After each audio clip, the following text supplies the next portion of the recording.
గుడికి వెళ్ళి వచ్చామండి. వెళ్ళాము.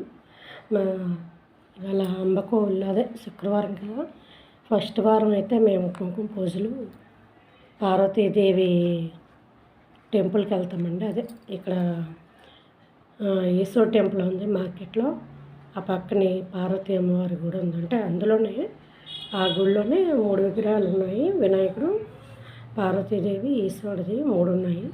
ఆ పార్వతీదేవికి మొత్తం మేమందరం అక్కడే పసుపు కుంకాలు చెల్లిస్తామండి. ఈ 4 వారాల్లో ఏదో ఒక వారం మేమైతే ఫస్ట్ వారం చెల్లించాము. ఇవ్వండి మా చిట్టమ్మకి బొట్టు పెడుతున్నాను. తల్లి దగ్గర తెచ్చాను.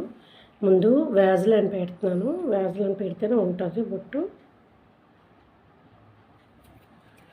చిట్టు బంగారం అది హాయ్ హాయ్ బుద్ధి రాజు. వీటికి జుట్టు ఉంటుంది కాబట్టి ఉండదండి, అందుకే కొంచెం వ్యాజ్లైన్ పెట్టి ఉంచాను. చూసారు ఎంత బాగుందో? చూపించమ్మా, వేసి చూపించమ్మా. ఇంటికి పడిపోతుంది. అయ్యా ఇవ్వండి పెట్టాను బొట్టు.